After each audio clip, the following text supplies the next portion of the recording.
virgin. We always lived in virgin.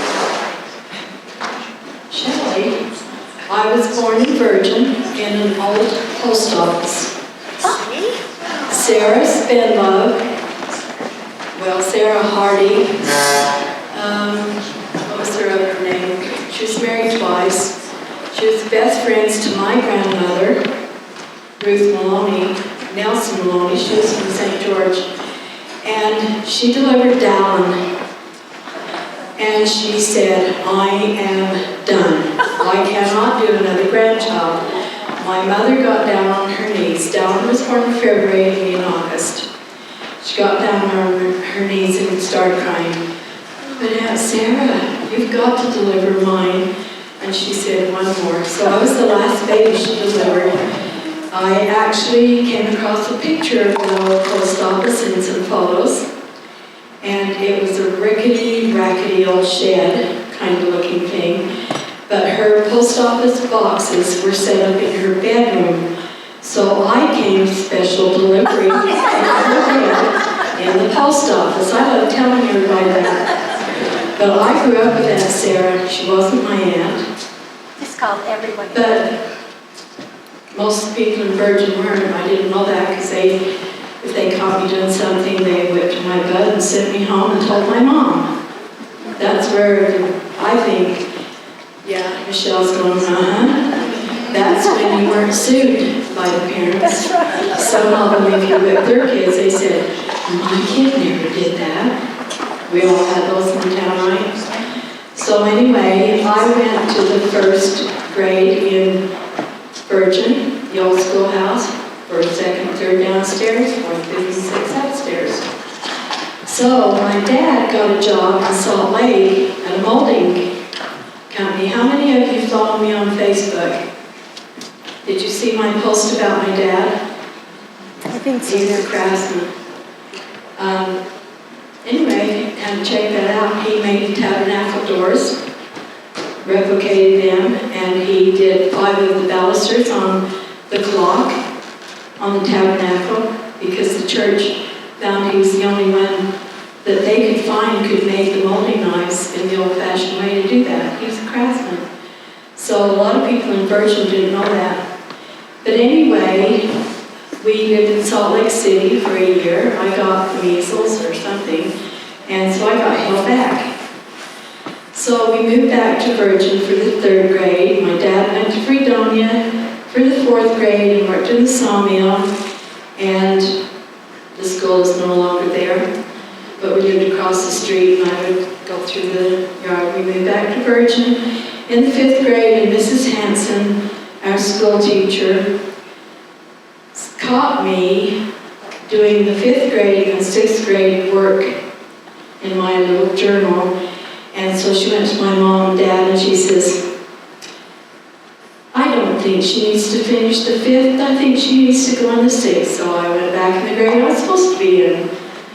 So 2 summers I spent out on East Side at a sawmill. The J&J, everybody know who J&J was? Jennings and Jennings. And they had it, and that's where I learned how to kill porcupine and skin them.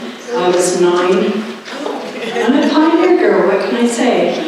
You hit them over the head, but you have to make sure you do it from the front and you get the quills, and they drop dead immediately. I don't know why they did. A lady from St. George taught us primary, and so we would drag them down to her, and they were soft on the underside like a rabbit, and they taste like chicken. So anyway, I spent 2 summers out there, and one summer, these guys noticed that the gas tank that they had out there to fuel the trucks kept getting empty. So my dad said, well, this worked for my gas tank in Virgin, let's try this. So he put about a bag of sugar in it. So, and they locked the rest of them except for the one. So the next day, they came back from St. George on a Monday, and there was this truck parked on the side of the road, and they said, I don't know what happened, but our engine froze up. Well, what happened happens is if you put sugar in a tank, it turns to sugar and the pistons are just gone. So anyway, it happened to one of the guys in Virgin, and later on it became my dad's brother-in-law. They were known as the Mangum Group. I won't go into that, did you know? Well, my Aunt Beverly married Bill Mangum, and Bruce Mangum was his brother, and so was Dallas Mangum. He was pretty good on the guitar. But anyway, in the 7th grade, we moved to Cedar, and we rented from a couple named Lynn and Reba Horton. And I chased around with their son Sterling, the black sheep of the family back then. And I actually became friends with Laura Lee's stepfather, Ray Hopkins. And these guys, when we got in the 9th grade, they had the coolest black and white Ford convertible. And they liked the girls in Virgin because we were all so cute.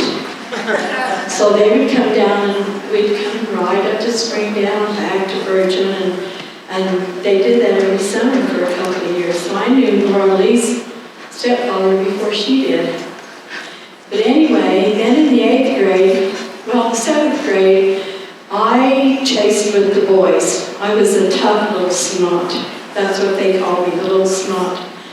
And we were all out shooting our wrist rockets. And this guy shot me in my left eye, and the year before that, my brother Richard had a thorn go into his eye, so we took him to St. George to Dr. Baker that was retired.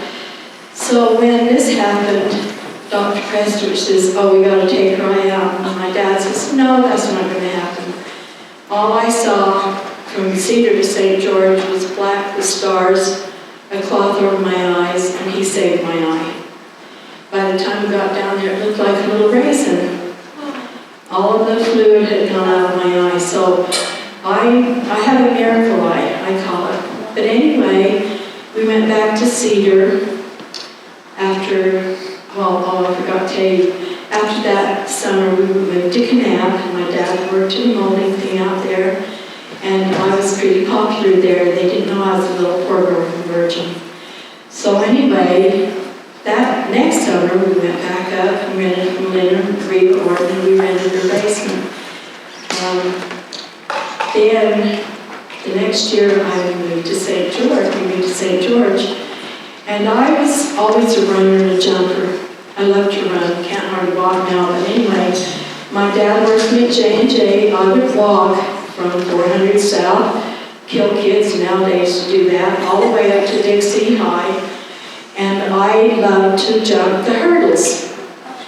Well, one morning I noticed this really handsome guy. Oh my gosh, all the girls in the school swooned over him. Dimple there, dimple there. I've got 2 minutes, she said. But I have to tell you the story. He was watching me, and he came over and he says, "You know, you're doing really good, but that left toe, you keep clicking on the jump. Tuck it in." I says, "Okay." His name was Jeffrey Holland. He was the heartthrob of Dixie High. So anyway, we moved back to Virgin when I was in the 9th grade. So even though I was born there, I didn't really grow up there. So in 1950, December of 1958, when I was 15 and a half years old, Raymond asked me to marry him. I says, "I can't, you're like my brother." He lived across the street. He started crying. So anyway, I said, "Okay." So he went to Mill and Jewelry, and he bought me a ring, and he brought it to the high school in his 59 Chevy with, you know, the middle thing between the windshield. And he said, "Your ring's in the glove compartment." So that's how I got posted.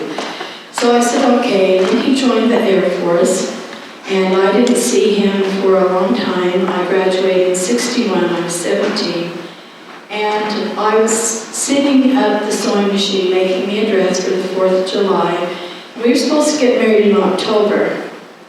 And I felt this hand on my shoulder, and I turned around, there he was. We got married the 8th. My mother and dad were at Lake Mead. My dad was filling restrooms. And in 5 days, she made my dress, her dress, my sister Wanda's dress, my sister Stacy's dress, and we got married on the 8th. So, like, I'm sure everybody thought, oh, they had to get married while I wasn't pregnant. No. So anyway, because we were poor, I had to wait till October to go down to El Paso where he was stationed, so we lived there a year. Anyway, we have 2 sons from Texas, one born in El Paso, one in San Antonio. We have one born in Fairbanks, Alaska, Fort Wainwright. One was born at Elmendorf Air Force Base in Anchorage, and we've lived in Missouri and Kansas, and we traveled. When he went to Vietnam, we left Missouri, and we went down and visited friends. Clear down into Florida, across through Louisiana, Texas, back home. We spent one night in a motel, because we had all friends. So anyway, we retired and came home in '78. So I've been here ever since, being a math and a busybody and doing everybody's work.